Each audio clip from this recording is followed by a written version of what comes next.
Bienvenidos a una emisión más de Aprende en Casa 2. En esta ocasión tendremos una sesión de la asignatura de Ciencias, Física para los estudiantes de segundo grado de secundaria. Para comenzar, le damos la bienvenida a la profesora Janet Mendoza Romero, que se encargará de guiarnos en esta sesión. ¿Qué tal? Soy la profesora Janet. Sean bienvenidos los estudiantes de segundo grado de secundaria y público en general a esta clase de física. Esperando que se encuentren muy bien y que sigan cuidando de su salud, manteniéndose en casa y tomando todas las medidas de salud e higiene necesarias para así llegar pronto al semáforo verde. Comencemos. El título de esta sesión es Juguemos con las fuerzas y el propósito de esta sesión es analizar la presencia de las fuerzas y sus interacciones en la vida cotidiana. Les recuerdo que es muy importante participar en las actividades de la sesión. Les sugiero que tengan a la mano cuaderno y lápiz o pluma para anotar las ideas principales que se presenten durante la clase. También que anoten las preguntas y reflexiones que surjan y que puedan despejarlas más adelante. Ha llegado la hora de iniciar nuestra sesión de física llamada Juguemos con las fuerzas. En las sesiones anteriores estuvieron analizando qué es una fuerza, los tipos de fuerza que hay, sus características y algunos ejemplos. En esta ocasión, recapitularemos estos conceptos y trataremos de identificarlos en situaciones cotidianas. Al final, realizaremos unas preguntas para saber si pusieron atención. ¿Yo también tengo que responder esas preguntas, maestra? Claro que sí, tú también. Recordemos que la información siempre nos proporciona bases para la vida. En esta clase trataremos de hacer más palpables, más cercanos a la vida real, todos esos conocimientos que han adquirido. Para comenzar, Enrique, ¿recuerda el concepto de fuerza? Creo que sí lo recuerdo, maestra. Es algo así como la fuerza es una acción capaz de modificar el estado de movimiento de un objeto o de deformarlo. Muy bien, Enrique. Así es, una fuerza es una magnitud capaz de modificar el estado de movimiento de un objeto o deformarlo. Para esta sesión realizaremos algunos experimentos para demostrar cómo es que una fuerza deforma los objetos o bien ocasiona que cambien su estado de movimiento. Recordemos que las fuerzas son interacciones entre objetos.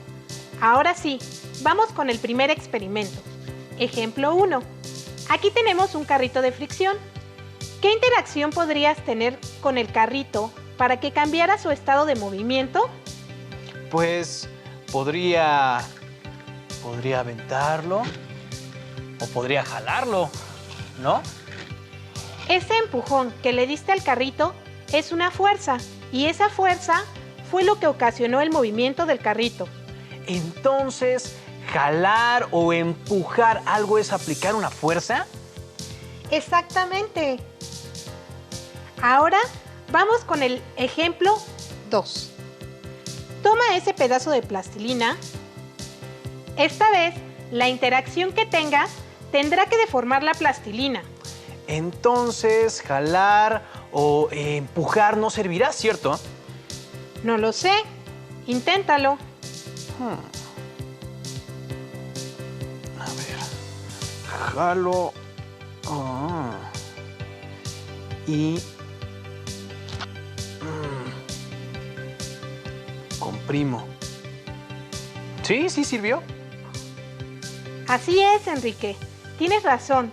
De la misma manera que el carrito y la plastilina cambiaron su estado de reposo a movimiento y su forma, respectivamente, pasa con todo lo que existe en el universo al aplicar una fuerza. Qué interesante, maestra. ¿Qué más? En sesiones anteriores, aprendimos que la fuerza puede darse por contacto y a distancia. En este ejemplo, la fuerza que aplicamos en el carrito y en la plastilina, ¿qué tipo de fuerzas son, Enrique? Por contacto, ya que estamos tocando los objetos. Así es. Muy bien, Enrique. Pero, ¿qué pasa con las fuerzas a distancia? Para que las entiendan mejor, vamos a ver algunos ejemplos. Toma ese imán y esos clips.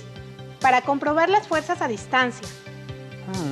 Ya que los tengo, maestra, ¿qué voy a hacer con ellos y qué tiene que ver con la fuerza a distancia?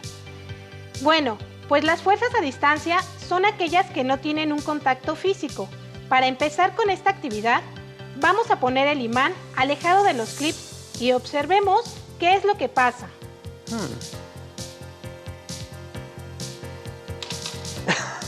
Bueno, los clips se mueven y se empiezan a acercar al imán. Exacto. A pesar de que el imán no está tocando los clips, existe una fuerza que hace que se muevan y esta no necesita que haya contacto entre los objetos. A esta fuerza a distancia se le llama fuerza magnética. Otro ejemplo de fuerza a distancia que es más fácil de reproducir y de notar, pues es algo cotidiano, es la fuerza de gravedad. Esta fuerza es la que nos mantiene pegados al piso. Es la que hace que la Luna gire alrededor de la Tierra y que los planetas giren alrededor del Sol. Increíble, maestra. Ya me va quedando un poquito más claro cuáles son y qué tipos de fuerzas hay. Existen otras formas en las que la fuerza se manifiesta. Una de ellas es la fuerza de fricción o la fuerza de rozamiento, la cual es una fuerza que existe entre dos superficies en contacto, que se opone al movimiento. Por ejemplo, cuando dejamos caer una hoja de papel hecha bolita y una extendida, la fricción del aire se haría presente y caería primero la hoja de papel hecha bolita. Otro ejemplo es cuando un auto o una bicicleta frena de golpe. Las fuerzas de fricción entre las llantas del auto o la bicicleta eventualmente hacen que estos objetos se detengan. Lo mismo pasa con todos los objetos a los que se les aplica una fuerza, ya sea por contacto o a distancia, ya que al tocarse unos con otros se produce un rozamiento. Por lo tanto, habrá fricción, la cual producirá una resistencia a la dirección del movimiento. Otro ejemplo es cuando caminamos por superficies diversas, tales como tierra, pasto o arena de playa. En cada uno de los lugares mencionados, la fricción o rozamiento dependerá del suelo. Así la dificultad en el movimiento al caminar será diferente. También me ha pasado que cuando voy en bicicleta me cuesta más trabajo avanzar si hay pasto que cuando es pavimento. Ahí se ve y se siente la fricción. Así es. La fricción siempre estará presente en el movimiento, pero en ese caso también tiene que ver un agente externo que es la gravedad y la masa del objeto. ¿Cómo? ¿La gravedad y la masa también afectan los cuerpos? Sí, estos componentes determinan el peso de un cuerpo. En primaria vieron que la cantidad de materia que tenía un objeto se le llama masa y que existe una atracción de nosotros hacia la Tierra que se llama gravedad. Me gustaría que tomes en cuenta estos conceptos, porque más adelante vamos a estar revisando. Hasta ahora todo está claro, pero hemos ocupado todos los materiales en la mesa excepto este vaso con esta pelota. ¿Para qué es, maestra? Lo que pasa es que existe otro tipo de fuerza, llamada fuerza de flotación. Ese sí le entiendo. Sí, le entiendo. Es cuando un objeto flota, ¿no? Así es, pero ¿me podrías explicar por qué ese objeto flota? Pues creo que existe una fuerza dentro del agua que hace que los objetos floten empujándolos hacia arriba. Sumerge la pelota para que veas lo que sucede. ¡Muy bien! Puesto que la fuerza que un fluido ejerce en dirección hacia arriba sobre un objeto sumergido dentro de él, se le llama fuerza de flotación. Y si se hunde, la fuerza de flotación es menor que el peso del objeto. Bueno, ¿y cómo se cuantifica la fuerza o cómo se mide la fuerza? A eso voy. Hace muchos años, un científico llamado Isaac Newton fue el primero en querer medir la fuerza de los objetos. Por esa razón, inventó un objeto llamado dinamómetro. Ah, caray, ¿qué es eso? Pues el dinamómetro es un instrumento utilizado para medir las fuerzas o para calcular el peso de los objetos. El dinamómetro funciona gracias a un resorte o espiral que tiene en el interior, el cual puede alargarse cuando se aplica una fuerza sobre de él. Un día, pon atención a las personas que compran fierro viejo y utilizan ese instrumento para pesar. De la misma manera, utilizan uno en las carnicerías para pesar las reses. ¿Es como una báscula? Así es, pero con diferente forma. Por esta atribución y otras más que veremos en las siguientes sesiones, la unidad de medida de la fuerza es el newton y se abrevia con una N mayúscula.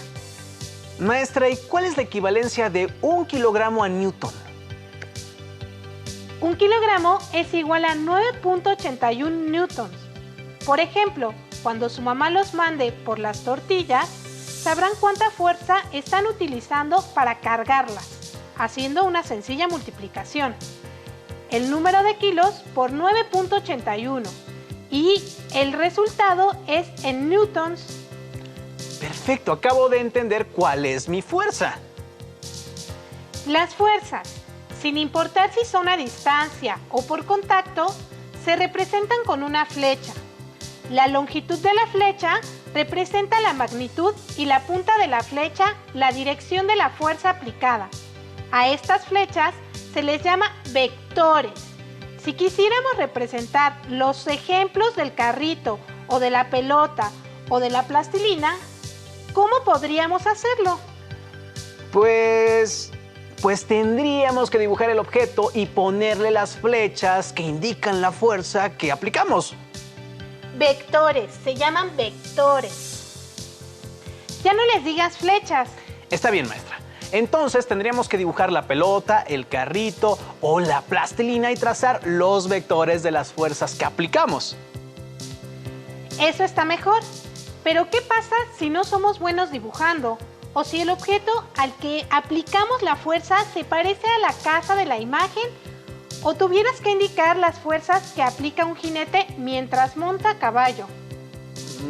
No sé, yo no puedo dibujar caballos. A lo mejor la pelota o el carrito, pero nada más complicado que eso, ¿no?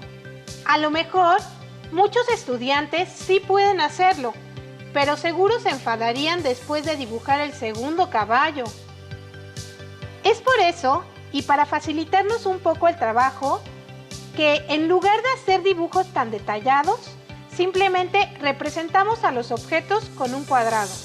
Y las fuerzas que se ejercen sobre el objeto se indicarán desde el centro de este cuadrado. A este tipo de diagramas se le conoce como diagrama de cuerpo libre. Por ejemplo, al trozo de plastilina aplicaste dos fuerzas hacia los lados y la fuerza de gravedad, apuntando hacia abajo, estaba presente. En el caso de la pelota, que flota, las dos fuerzas que actuaban sobre la pelota eran la fuerza de gravedad hacia abajo y la fuerza de empuje o flotación hacia arriba. Ahora que conoces algunos tipos de fuerzas, te invito a que veamos el siguiente video en el que nos explican la manera gráfica de representar los diferentes tipos de fuerzas en algo que se conoce como diagrama de cuerpo libre. ¡Corre video!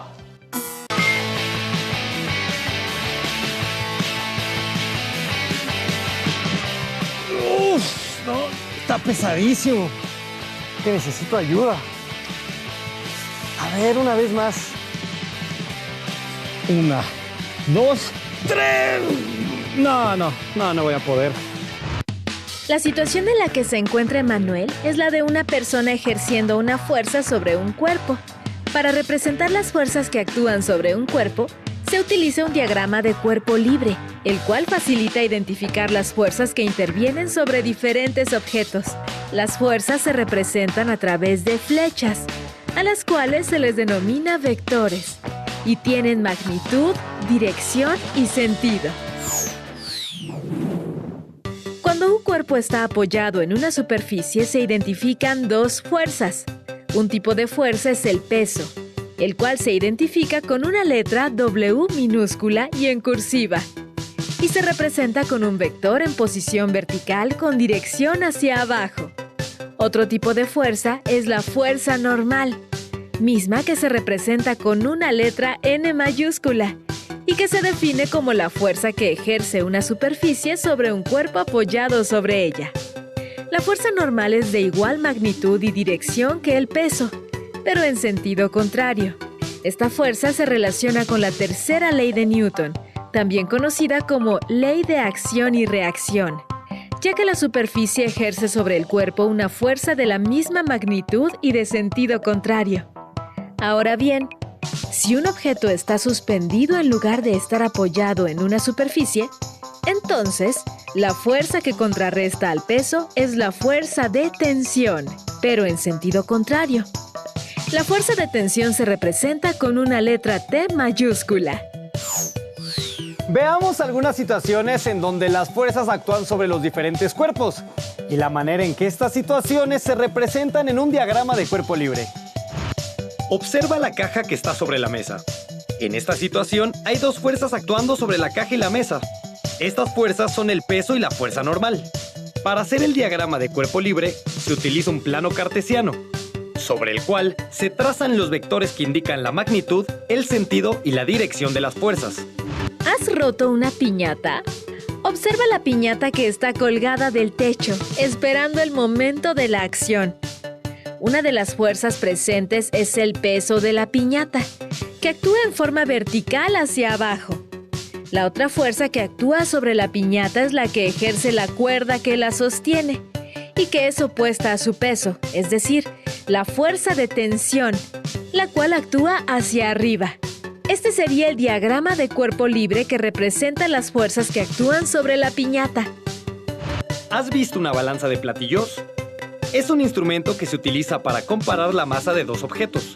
La balanza está suspendida, pero al mismo tiempo, los platillos también están suspendidos de una barra transversal. Al esquematizar la balanza, es posible ver que existe una fuerza de tensión que sostiene a la balanza, la cual se identifica como fuerza de tensión, T3. Cada uno de los platillos tiene un objeto cuyo peso se denomina W1 y W2 respectivamente. Cada platillo está sostenido por una fuerza de tensión, que se identifica como T1 y T2. La suma de estas dos fuerzas da como resultado el valor de la fuerza de tensión de toda la balanza, es decir, T3. Ahora, al representar las fuerzas en un diagrama de cuerpo libre, es posible ver que el eje de las X del plano cartesiano es el punto donde convergen las fuerzas y también donde cambian de sentido. Otro ejemplo. ¿Alguna vez has jugado en el sube y baja? En este juego, la fuerza que equilibra los pesos de los niños es el apoyo del sube y baja. A esta fuerza se le puede llamar A, mientras que el peso de los niños se puede representar como las fuerzas W1 y W2.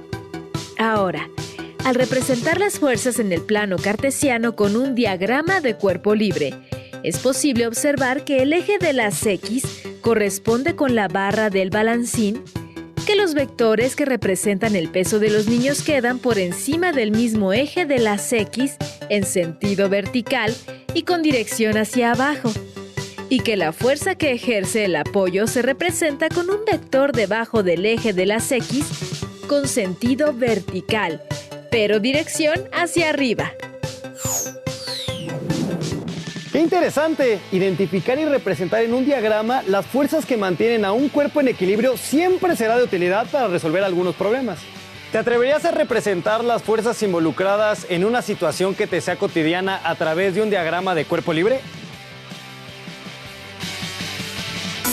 Ya casi hemos concluido. A manera de producto, les sugerimos que elaboren un mapa conceptual o bien un mapa mental parecido al que les mostramos. No necesariamente debe ser ese.